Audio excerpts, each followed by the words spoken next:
I swear I was just trying to enjoy one quiet afternoon on my own. Damn ranch land when all hell broke loose because all I did was push my small fishing boat into my private lake, literally on property I pay taxes for, and somehow that triggered the HOA like I'd launched a nuclear submarine. So there I am, chilling with a soda, thinking life is peaceful when suddenly I hear yelling from the shore, and it's the HOA president, Karen, waving her clipboard like a sword, screaming that boats aren't allowed, and I'm violating community aesthetics, which made zero sense because, again, this was my lake, not theirs. But before I could even paddle back, she whips out her phone and calls the cops, claiming I'm threatening the neighborhood with illegal watercraft activity. I actually laughed because what even is that charge? But she was dead serious.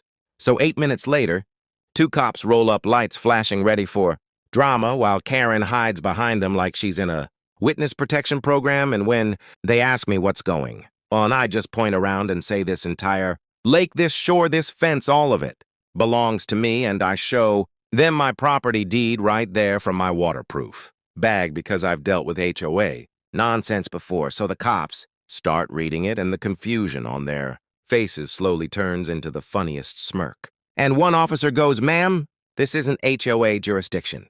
This is private land. You can't enforce anything here." And Karen starts panicking, trying to argue that the lake visually influences community harmony, which is the wildest thing I've ever heard. But the cops shut her down instantly and tell her she could be charged for filing a false report and trespassing if she kept pushing. And the way her face drained of color was beautiful. But here's the real twist. After they left, I marched straight into the emergency HOA meeting they called to address my behavior and pulled out something I knew would end this forever. I had been negotiating with the land developer for months, and that morning the paperwork finalized, giving me full rights over the access road they all used to reach the clubhouse. So I told them calmly that unless they dropped all rules against my lake activity, I'd start charging a ridiculous fee for every car passing through.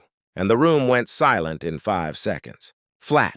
They folded, instantly apologized, refunded my dues, and promised to never question my lake again. And as I sailed back out that evening, I just smiled, thinking maybe next time they should read a map before calling the cops. And if you love insane HOA revenge stories like this, make sure you subscribe because the next one is even crazier.